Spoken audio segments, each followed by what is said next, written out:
ಯಾಕಂದ್ರೆ ಬಕರ ಆಗಬೇಕ್ರಿ.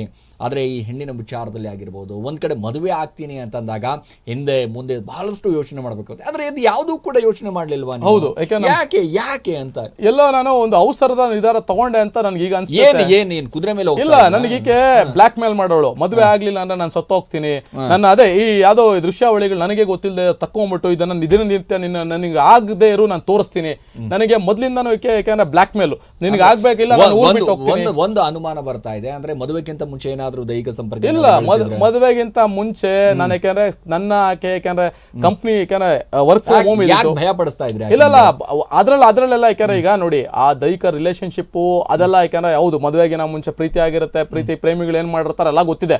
ನೀನು ಇಲ್ಲ ಅಂದ್ರೆ ನಾನು ಊರ್ ಬಿಟ್ಟು ಹೋಗ್ಬಿಡ್ತೀನಿ, ಸತ್ತೋಗ್ಬಿಡ್ತೀನಿ, ನೀನೇ ಅದಕ್ಕೆಲ್ಲ ಕಾರಣ. ಈಗ ನೋಡಿ ಒಂದು ಚಾನಲ್ ಅಲ್ಲಿ ಅವರು ಹೇಳ್ತಾರೆ ಬಹಿರಂಗವಾಗಿ, ಏನಾದ್ರೂ ನಾನು ಇಲ್ಲೇ ಸತ್ತೋಗ್ಬಿಡ್ತೀನಿ, ಇವನು ಎಲ್ಲ ಟಿವಿಗೆ ಬಂದಿದ್ದಾನೆ ಇವಾಗ, ಅದೆಲ್ಲ ಒಂದ್ ಕಡೆ ಎಲ್ಲ ಇಡೀ ಜನತೆ ಮುಂದೆ ಎಲ್ಲ ಒಂದು ಟ್ರೆಕ್ನಿಂಗ್ ಕಾಲ್ ನನಗೆ, ಅಂದ್ರೆ ಒಂದು ಬೆದರಿಕೆ ಹಾಕತಕ್ಕಂಥ ಧಮಕಿ ಹಾಕಿರ್ತಕ್ಕಂಥದ್ದು. ಈಗ ಎಲ್ಲೋ ಒಂದು ಗ್ಯಾರಂಟಿ ನ್ಯೂಸ್ಗೆ ಹೋದಾಗ ಎಲ್ಲ ಮಾಧ್ಯಮದವರು ಅಲ್ಲೆಲ್ಲ ಇರ್ತಾರೆ, ಅವರು ಮುಂದೆ ನನಗೆ ಏಕಾಏಕಿ ಎಂಜಲ್ ಹೋಗಿರ್ತಕ್ಕಂಥ ಘಟನೆ ಆಗಿರುತ್ತೆ. ನನಗಾದ್ರೂ ಅಲ್ಲಿ ಕ್ಷಮೆಯನ್ನು ಯಾಕೆಂದ್ರೆ ಯಾರು ಯಾಕೆಂದ್ರೆ ಅಟ್ಲೀಸ್ಟ್ ಒಂದು ಕಟ್ಟಿಸಿಗನ ಸಾರಿ ಯಾರು ಹೇಳಿಸ್ಲಿಲ್ಲ, ನನ್ನ ಬಹಳ ಯಾಕೆ ನಿಷಾದ ಅಂತ ಯಾಕಂದ್ರೆ ಅವ್ರು ಎಲ್ಲ ಅಬ್ಸರ್ವ್ ಮಾಡಿದ್ರು, ಅದಕ್ಕೆ ಲೈವಲ್ಲಿ ಹೇಳಿ ಅಂದ್ರು ನಾನು ಹೇಳಿದ್ದೀನಿ. ಆಕೆ ಎಷ್ಟು ವಿಕೃತಿ ಮನಸ್ಸು, ಯಾವ ತರ ಮನಸ್ಥಿತಿಯಲ್ಲಿ ಆ ತರ ಇದಾರೆ, ನನ್ನ ಪಾಡಿಗೆ ನಾನು ಬಂದಾಗ ಎಲ್ಲ ಅಷ್ಟು ಜನರ ಮುಂದೆ ಎಂಜಿಲ್ ಹೋಗ್ದಿದ್ರ ಅಂದ್ರೆ ನನಗೆ ಎಲ್ಲಿ ರಕ್ಷಣೆ ಇದೆ? ಈಗ ಎಲ್ಲ ಹೇಳ್ತಾರೆ ಗಂಡ್ ಮಕ್ಳು, ಅದೇ ನಾವ್ ಯಾರಿಗಾನ ಆ ತರ ಮಾಡಿದ್ರೆ ನಮ್ಮನ್ನ ಬಿಡೋರ, ಬಂಧನ ಆಗೋ ತನಕ ಬಿಡೋರ. ಈಗ ನಿನ್ನೆ ಸಾಯಂಕಾಲ ಆಗಿರೋದು FIR, ಈಗ ತನ ಯಾಕೆ ಈಗ ಗಂಟೆ ಬಂದು 7 ಗಂಟೆ ಆಗ್ತದೆ, ಯಾಕೆ ಬಂಧನ ಆಗಿಲ್ಲ? ನಾನು ಪೊಲೀಸ್ ಕಮಿಷನರ್ ಕೇಳ್ತೀನಿ, ಈ ಕೂಡಲೇ ಆಕೆನ ಕಸ್ಟಡಿಗೆ ತಗೊಂಡು ಇನ್ವೆಸ್ಟಿಗೇಷನ್ ಮಾಡಿ ಬಂಧನ ಮಾಡಲೇಬೇಕು ಅಂತ ಈ ಸಂದರ್ಭದಲ್ಲಿ ನಾನು ಒತ್ತಾಯ ಮಾಡ್ತೀನಿ. ಮಾಡ್ಲಿಲ್ಲ ಅಂದ್ರೆ ನಾನು ಉಪವಾಸ ಪ್ರತಿಭಟನೆ ಮಾಡಿ ನಾನು ಒಬ್ಬನೇ ಕುತ್ಕೊಂತೀನಿ, ಸತ್ಯಾಗ್ರಹ ಮಾಡ್ತೀನಿ, ಅಂಬೇಡ್ಕರ್ ಸ್ಟ್ಯಾಚ್ಯೂ ಮುಂದೆ ಕುತ್ಕೊಂತೀನಿ, ಏಕಾಂಗಿಯಾಗಿ ಹೋರಾಟ ಮಾಡ್ತೀನಿ. ದಯವಿಟ್ಟು ಆಕೆ ಸದಸ್ಯರನ್ನು ಅರೆಸ್ಟ್ ಮಾಡಿ. ಒಂದು ಹೇಳ್ತೀನಿ ಮಂಜುನಾಥ್ ಅವರೇ, ಇಂಥದ್ದೆಲ್ಲದಕ್ಕೂ ಕೂಡ ನಮ್ಮ ಸಂವಿಧಾನ ಆಗಿರ್ಬೋದು, ಬಾಬಾ ಸಾಹೇಬ್ ಅಂಬೇಡ್ಕರ್ನ ತರಕೋಬೇಡಿ. ಯಾಕೆ ಅಂತಂದ್ರೆ ನೀವು ಮಾಡಿರುವಂಥ ಒಂದು ಘಟನೆ ಇದೆಯಲ್ಲ, ನಿಜವಾಗ್ಲೂ ಕೂಡ ಸಮಾಜವೇ ತಲೆ ತಗ್ಗಿಸುವಂಥ ಒಂದು ಘಟನೆ. ಸೊ ಕಾನೂನು ರೀತಿಯಾಗಿ ಏನು ಹೋರಾಟ ಮಾಡಬೇಕು, ನಮಗೆ ಅನ್ಯಾಯ ಆಗಿದೆ, ಆ ನ್ಯಾಯಕ್ಕಾಗಿ ನಾವು ಏನು ದುಡಿಬೇಕು ದುಡಿರಿ, ಓಕೆನಾ? ಈ ರೀತಿ ಒಂದು ಕಾಯ್ದೆ ತರಲಿ. ಈಗ ಅವ್ರಿಗೆ ಆಯೋಗ ತಂದಿದ್ದಾರೆ, ನಮಗೂ ಒಂದು ಕಾಯ್ದೆ ತಂದ್ರೆ ಏನಂದ್ರೆ, ಈಗ ಪೊಲೀಸ್ ಸ್ಟೇಷನ್ ಹೋದ್ರು ಪಾಪ ಅವ್ರಿಗೆ ಈ ಕಾನೂನುಗಳು ಕೈ ಕಟ್ಟಾಗಿದೆ. ಈಗ ಅವ್ರು ಮಾಡ್ಬೇಕಂತ ಇದ್ರು ಕಾನೂನಲ್ಲಿ ಇಲ್ಲ, ಕಾಯ್ದೆ ಇಲ್ಲ. ಅವ್ರು ಏನ್ ಮಾಡ್ತಾರೆ, ಈಗ ಅವ್ರ ಹೆಣ್ಮಕ್ಳಿಗಿದೆ BNS ಕಾಯ್ದೆ ಇಮಿಡಿಯೇಟ್ ಆಗಿ ಹಾಕೊಡ್ಬೇಕಾಗತ್ತೆ, ಯಾಕಂದ್ರೆ ಅವ್ರು ಹಕ್ಕದು. ಈಗ ನಾವೇನು ಮಾಡಕ್ಕಾಗಲ್ಲ, ಈಗ ಅಧಿಕಾರಿಗಳನ್ನ ನಾವು ಪ್ರಶ್ನೆ ಮಾಡಕ್ಕಾಗಲ್ಲ, ಯಾಕಂದ್ರೆ ಸರ್ಕಾರ ಕಾಯ್ದೆ ರೂಪಿಸಿದ್ದಾರೆ. ಆ ಕಾಯ್ದೆ ರೂಪ ಮಾಡಿದಾಗ ಅವ್ರ ಕಾನೂನು ಇದೆ ನಂಗೆ ಮಾಡ್ತಾರೆ, ನಮಗೂ ಆ ತರ ಯಾವ್ದಾರ ಒಂದು ಕಾಯ್ದೆ ತನ್ನಿ. ಇನ್ನೊಂದು ಮಾಡ್ಬೇಕಾದ್ರೆ ಯಾವುದೇ ಆಗಿರ್ಬೋದು ಪೂರ್ವಭಾವಿ ತಿಳ್ಕೊಂಡು ಇನ್ನೊಂದು ಈಕೆ ಏನೇನ ಪದ ಹೇಳ್ತಾರಲ್ವಾ, ಅಂದ್ರೆ ಬಹಳಷ್ಟು ಕೆಟ್ಟದಾಗಿ ಮೆಸೇಜ್ಗಳು ಬಂದಿದೆಯಾ? ಇಲ್ಲಿ ನೋಡಿ, ಇಲ್ಲೇ ಇದೆಯಲ್ಲ ಪ್ರೂಫ್, ಬಹಳಷ್ಟು ಕೆಟ್ಟ. ಈಗ ನೋಡಿ ಸ್ಪರ್ಮ್ ಬಗ್ಗೆ ಆಗಿರ್ಬೋದು, ಈಕೆ ನೋಡಿ, ಯಾಕಂದ್ರೆ ಇಲ್ಲೇ ಇದೆಯಲ್ಲ ದಾಖಲಾತಿಗಳು, ಈಕೆ ಯಾರು ವಿಕೃತಿ ಮೆರೆದಿದ್ದಾರೆ ಇಲ್ಲಿ ನೋಡಿ, ಇದೆಲ್ಲ ಯಾರ ತರ ವಿಕೃತಿ ಮನ್ಸು, ಯಾರು ಏನ್ ಮಾಡ್ತಾರೆ, ಯಾರಿಗೆ ಮಾಡಿದ್ರು? ನನಗೆ ಆಕೆ ಮಾಡ್ತಾ ಇದ್ದು ಅದು ಇನ್ಸ್ಟಾಗ್ರಾಮ್. ಇದು ಈಕೆ ಹೇಳ್ತೀನಲ್ವಾ, ಮದುವೆ ಆಗಕ್ಕಿಂತ ಮುಂಚೆ ಈಕೆ ಏನ್ ಮಾಡಿದ್ರು, ಇನ್ನೊಂದು ನನಗೆ iPhone 15 ಆ ಫೋನ್ ಏನಾದ್ರು ಇದ್ರೆ ಅದರಲ್ಲಿ ರೆಕಾರ್ಡ್ಸ್ ಬಹಳ ಇದೆ, ಅದನ್ನ ನಾಶ ಪಡಿಸ್ಲಿಕ್ಕೆ ಅಂತಾನೆ ಇವರು ಆಫ್ ಮಾಡ್ಕೊಂಡು ಇಟ್ಕೊಂಡಿದ್ದಾರೆ. ಅದನ್ನ ಏನಾನ ತಗೊಂಡ್ರೆ ರಿಕವರಿ ಮಾಡಿದ್ರೆ ಅದ್ರಲ್ಲಿ ದಾಖಲಾತಿಗಳಿದೆ, ಈಕೆ ಏನೇನ್ ಮಾಡ್ತಾ ಇದ್ರು ಎಲ್ಲ, ಅದಕ್ಕೆಂದ್ರೆ ಅದರಲ್ಲಿ ಬಟ್ಟ ಬಯಲಾಗುತ್ತೆ. ಈ ಏನ್ ಹೇಳ್ತೀನಿ ಅಂದ್ರೆ, ನಮಗೂ ಒಂದು ದಯವಿಟ್ಟು ಸಮಯ ಒಂದು ಕಾನೂನು ತನ್ನಿ, ನಮ್ಮ ಗಂಡಸರ ಮೇಲೆ ನಿರಂತರ ಇಷ್ಟೊಂದು ಮಂಜುನಾಥ್ ಅವ್ರು ಹೇಳ್ತಾ ಇದ್ದಾರೆ ಅಂತಂದಾಗ ಗಂಡು ಮಕ್ಕಳಿಗೆ ಒಂದು ಕಾನೂನು ಬರಲೇಬೇಕಾಗಿರುವಂಥದ್ದು ಬಹಳಷ್ಟು ಅವಶ್ಯಕತೆ ಇದೆ. ಆದರೆ ಈ ಕೆಲವೊಂದಿಷ್ಟು ಈ ಘಟನೆಗಳನ್ನ ಗಮನಿಸ್ತಾ ಹೋದ್ರೆ ಹೆಣ್ಣು ಮಕ್ಕಳಿಗೆ ಆದಂತ ಆದ್ಯತೆ ಕೊಟ್ಟಿರುವಂಥದ್ದು ನಮ್ಮ ಭಾರತ ಸಂಸ್ಕೃತಿಯಲ್ಲಿ, ನಮ್ಮ ಭಾರತದ ಹೆಣ್ಣು ಮಕ್ಕಳಲ್ಲಿ ಗಮನಿಸ್ತಾ ಹೋದ್ರೆ ಬಹಳಷ್ಟು ಅವರಿಗೆ ಆದಂತ ಒಂದಿಷ್ಟು ಗೌರವ ಘನತೆ ಇದೆ. ಅದೆಲ್ಲವೂ ಕೂಡ ಹೊರತುಪಡಿಸಿದ್ರೆ ಈ ರೀತಿ ಆದಂತ ಮಾಡಿದಾಗ ಒಂದನೇ ಗಂಡನಿಗೆ ಬಿಡೋದು, ಎರಡನೇ ಗಂಡನೇ ಬಿಡೋದು, ಅದಾದ ನಂತರ ಮೂರನೇ ಗಂಡನ ಮದುವೆ ಆಗೋದು, ಈ ದುಡ್ಡಿಗೋಸ್ಕರ ಈ ರೀತಿಯಾಗಿ ಮಾಡೋದು ಎಷ್ಟು ಮಟ್ಟಿಗೆ ಸರಿ? ಸಮಾಜಕ್ಕೆ ಯಾವ ರೀತಿ ಆದಂತ ಸಂದೇಶ ಕೊಡೋಕೆ ಹೋಗ್ತಾ ಇದ್ದಾರೆ ಅಂತ ಇವರು? ಇಲ್ಲ, ಇವ್ರದ್ದು ಏನಾಗಿದೆ, ಇವ್ರದ್ದು 1 ತಿಂಗಳು 2 ತಿಂಗಳು ಎಲ್ಲೋ ದುಡ್ಡು ಮಾಡಬೇಕು, ಇವ್ರು ಇದ್ರಲ್ಲೇ ತೊಡ್ಕೊಂಡ್ಬಿಟ್ಟಿದ್ದಾರೆ. ಅಂದ್ರೆ ಇವರು ಪ್ರೊಫೆಷನಲ್ ಹ್ಯಾಬಿಟೇಟ್ ಅಂತ ಹೇಳಿಕೆ ಬಯಸ್ತೀನಿ. ಅಂದ್ರೆ ಬಹಳ ಅಚ್ಚುಕಟ್ಟಾಗಿ ಕೆಲಸ ಮಾಡ್ಕೊಂಡು ಹೋಗ್ತಾ ಇದ್ದಾರೆ. ಈ ಘಟನೆಗಳು ಇವರಿಂದ ಇಲ್ಲೇ ಸ್ಟಾಪ್ ಆಗ್ಬೇಕು. ಯಾಕಂದ್ರೆ ಈಗ 1-2 ಕೇಸು ಮಹತ್ವದ ತೀರ್ಪು ಅಂದ್ರೆ ಯಾರು ಮಾಡೋಂಥ ಸಾಹಸ ಕೂಡ ಕೈ ಹಾಕಲ್ಲ ಅಂತ ಈ ಸಂದರ್ಭದಲ್ಲಿ ಹೇಳ್ತೀನಿ. ಮಂಜುನಾಥ್ ಅವರು ಯಾವತ್ತಾದ್ರೂ ಅನ್ಕೊಂಡಿದ್ರ ನಾನು ಕೂಡ ಸಾಮಾಜಿಕ ಜಾಲತಾಣದಲ್ಲಿ ವೈರಲ್ ಆಗ್ತೀನಿ, ನನ್ನ ಮರ್ಯಾದೆಯು ಕೂಡ ಹಿಂಗ ಹರಾಜು ಆಗುತ್ತೆ ಅಂತ ಯಾವತ್ತಾದ್ರೂ? ಇಲ್ಲ. ಇದಕ್ಕೆ ಇದೇ ನನ್ನ ಪ್ರಥಮ ಬಾರಿಗೆ ಅದು ಈಕೆಯ ಮುಖವಾಡ ಇದು ಈ ತರ ಬಯಲಾಗುತ್ತೆ ಅಂತ ಗೊತ್ತಿಲ್ಲ. ಇನ್ನೊಂದು ಇದ್ರಲ್ಲಿ ಏನೇ ಮಾಡಿದ್ರು ಅತ್ಯಂತ ಬಹಳ ಯಾಕೆಂದ್ರೆ ನೊಂದಿರೋದು, ಬಹಳ ತೇಜೋವಧಿ, ಬಹಳ ಯಾಕೆಂದ್ರೆ ಹಾನಿ ಆಗಿರ್ತಕ್ಕಂಥದ್ದು ನನ್ನ ಕುಟುಂಬ, ನನಗ್ ಬಿಡಿ, ನಮ್ಮ ತಂದೆ ತಾಯಿ ಪಾಪ ಇನ್ನೊಂದ್ಸೈಡ್ ಅಲ್ಲ ಅವ್ರ ಮೇಲೆ ಇಲ್ಲ ಸಲ್ಲದ ಏನು ಸುಳ್ಳು ಆರೋಪಗಳು ಮಾಡಿದಾರಲ್ಲ, ಇದು ಸರಿಯಲ್ಲ. ಅದಕ್ಕೆ ಹೇಳ್ತಾರೆ, ಕಾನೂನಾತ್ಮಕ ಹೋರಾಡ್ತೀನಿ, ಕಾನೂನು ಬಿಟ್ಟು ಬೇರೆ ಯಾವ ಚೌಕಟ್ಟಲ್ಲೂ ಹೋಗಲ್ಲ, ಕಾಂಪ್ರಮೈಸ್ ಆಗಲ್ಲ ಯಾವುದೇ ಕಾರಣಕ್ಕೂ.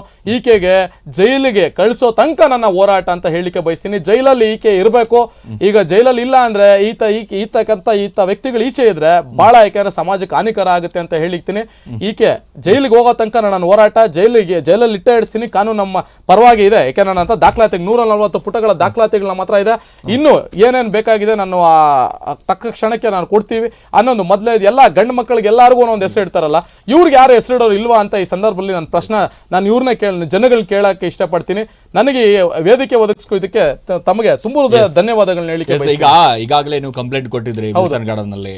ಸೊ ಯಾವ ರೀತಿಯಾದಂತ ರೆಸ್ಪಾನ್ಸ್ ಇದೆ, ಅದ್ರ ಜೊತೆಗೆ ಯಾವ್ಯಾವ ರೀತಿ ಅಂತಂದ್ರೆ ಕಂಪ್ಲೇಂಟ್ ಕಾಪಿಯಲ್ಲಿ ಏನಿದೆ ಅನ್ನೋದನ್ನ ಕಂಪ್ಲೀಟ್ ಆಗಿ ಒಂದ್ ಸ್ವಲ್ಪ ಹೇಳಿ. ಇಲ್ಲ, ಕಂಪ್ಲೇಂಟ್ ಲೆಟರ್ ಏನಾಗಿದೆ ಅಂದ್ರೆ ಇದು ಒಂದು ಚೀಟಿಂಗ್ ಕೇಸು, ಆನಂತರ 420 ಆಗಿರುತ್ತೆ. ಯಾಕಂದ್ರೆ ಇವರು ಹಣ ಸುಲಿಗೆ ಮಾಡಿರ್ತಕ್ಕಂಥದ್ದು ನನ್ನ ಹತ್ರ. ಹಾಗೂ ಹಂತವಾಗಿ ಏನಾಗಿದೆ, ಡಾಕ್ಯುಮೆಂಟ್ಸ್ ಕೊಡದೆ ನನಗೆ ಎಲ್ಲೋ ಒಂದು ರಿಜಿಸ್ಟರ್ ಆಗದೆ ಲೀಗಲ್ ಆಗಿ ನನ್ನ ಹತ್ರ, ಯಾಕಂದ್ರೆ ಈಗ ಅನಧಿಕೃತ ಅನಧಿಕೃತ ಅಂತೀವಿ. ಈ ದೇವಸ್ಥಾನ ಆಡಳಿತ ಮಂಡಳಿಗೆ ಆಗಿರ್ಬೋದು, ರಿಜಿಸ್ಟರ್ ಆಫೀಸ್ಗೆ ಆಗಿರ್ಬೋದು, ಒಂದು ರಿಜಿಸ್ಟ್ರೇಷನ್ಗೆ ಆಗಿರಲ್ಲ. ಪ್ಲಸ್ ನನ್ನ ಹತ್ರ ಹಣ, ಫೋನು, ಟ್ಯಾಬು, ದುಡ್ಡು ಎಲ್ಲ ತಗೊಂಡು ನನಗೆ ಕೊಡ್ತೀನಿ ಅಂತ ಹೇಳಿ ಮತ್ತೆ ಈಗ ಎಲ್ಲೋ ಇನ್ನಕ್ಕೆ ಯಾಕೆ ಕೊಡ್ಬೇಕಾಗುತ್ತೆ ಅಂತ ಹೇಳಿ ಎಲ್ಲೋ ಒಂದು ಈ ದಿಕ್ಕನ್ನ ಬದಲಾಯಿಸುವಂತ ಕೆಲಸ ಮಾಡಿದ್ದಾರೆ. ಇದಕ್ಕೆಲ್ಲಾನು ಅವ್ರು ಏನೇನು ಆರೋಪ ಮಾಡಿದಾರಲ್ವಾ, ಇದನ್ನೆಲ್ಲ ನಾವು ಕಾನೂನಾತ್ಮಕವಾಗಿ ಪರಿಗಣಿಸಿದ್ದಾರೆ. ತನಿಖೆ ಎಲ್ಲೋ ಇನ್ನೊಂದು ಈಗ ಚುರುಕು ಯಾವಾಗ ಆಯಿತು ಅಂದರೆ ಸುಮಾರು ಒಂದು 2 ದಿನಗಳ ಹಿಂದೆ ನಾವು ಯಾವಾಗ ಮಾಧ್ಯಮಕ್ಕೆ ಬಂದ್ವಿ, ಈಕೆ ನಿಜಾಬಣ್ಣ ಯಾಕಂದ್ರೆ ವೇದಿಕೆ ಆಹ್ವಾನಿಸ್ತೀವಿ, ಆಕೆ ಬರಲ್ಲ. ಯಾಕಂದ್ರೆ ಆಕೆ ಇಲ್ಲ. ನಿಮ್ಗೆ ನಂಬಿಕೆ ಇದೆಯಾ ಬಂಧನ ಆಗುತ್ತೆ ಅಂತ? ಇಲ್ಲ, ನನಗೆ ಪೊಲೀಸರ ಮೇಲೆ ಅಪಾರವಾದ ಗೌರವ ಇದೆ. ನಾನು ಇವಾಗ್ಲೂ ಹೇಳ್ತೀನಿ, ವಿಮ್ರತೆಯಿಂದ ನಾನು ಕೇಳ್ಕೊಂತೀನಿ, ದಯವಿಟ್ಟು ಬಂಧನ ಮಾಡಿ.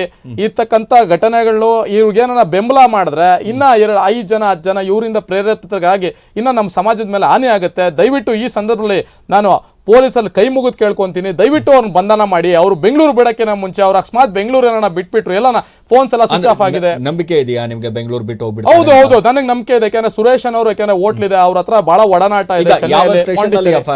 ಈ ವಿಲ್ಸನ್ ಗಾರ್ಡನ್ ಪೊಲೀಸ್ ಸ್ಟೇಷನ್ ಅಲ್ಲಿ FIR ಆಗಿದೆ. ಅವ್ರು ಹೇಳಿದ್ದಾರೆ ತನಿಖಾಧಿಕಾರಿಗಳು, ನಾವು ಅವ್ರಿಗೆ ಬಂಧನ ಮಾಡೇ ಮಾಡ್ತೀವಿ. ಯಾಕಂದ್ರೆ ನಾನ್ ಬೆಲೆಬಲ್ ಇದೆ. ಯಾಕಂದ್ರೆ ಚೀಟಿಂಗ್ ಆಗಿರ್ಬೋದು, 420 ಆಗಿರ್ಬೋದು, ಇದೆಲ್ಲ ನನಗೆ ಹಣ ವಸೂಲಿ, ಕೊಲೆ ಬೆದರಿಕೆ ಎಲ್ಲ ಹಾಕಿರ್ತಕ್ಕಂಥದ್ದು.